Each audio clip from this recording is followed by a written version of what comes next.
গত ২৮ অক্টোবর নয়াপল্টনে বিএনপির মহাসমাবেশ এবং নির্বাচনকে ঘিরে আন্দোলনের গতি হারানোর পর এক ধরনের হতাশা তৈরি হয় নেতাকর্মীদের মাঝে।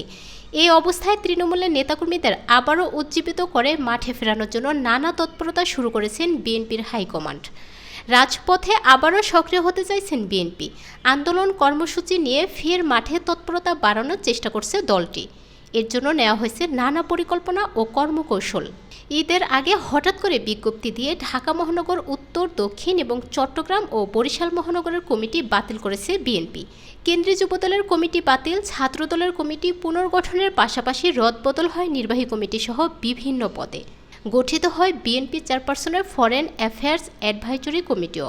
তবে শুধু কি মেয়াদ উত্তীর্ণ বলে এই কমিটিগুলো বাতিল হয়েছে? মহানগরের সাধারণ নেতাকর্মীরা দায় দিচ্ছেন বিগত কমিটির দায়িত্বশীল নেতাদের ব্যর্থতাকে। আর কেন্দ্রীয় নেতারা ব্যর্থতা মেনে নিলেও বলেছেন কমিটি বিলুপ্তির বিষয়টি স্বাভাবিক প্রক্রিয়া। বিষয়টি নিয়ে বিএনপির অনেক কর্মীরা জানান, ব্যর্থতার কারণেই কমিটি ভেঙে দিয়েছে। নতুন যারা দায়িত্বে এসেছেন তারা দলকে আরও শক্তিশালী করবে, এটি প্রত্যাশা তাদের।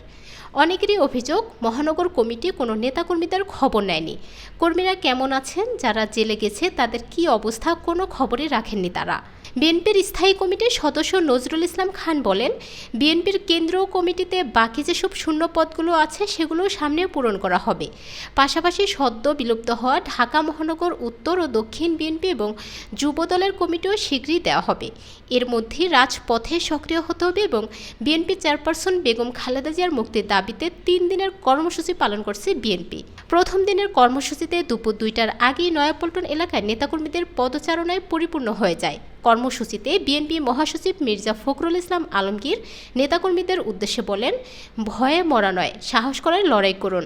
পরিবর্তন করতে হলে তরুণ যুবকদের এগিয়ে আসতে হবে। আওয়ামী লীগ দখলদার সরকার, তারা দেশকে ও দেশের রাজনৈতিক কাঠামো ধ্বংস করেছে, দেশের গণতন্ত্র স্বাধীনতাকে ধ্বংস করেছে। কঠোর আন্দোলন গড়ে তুলতে হবে।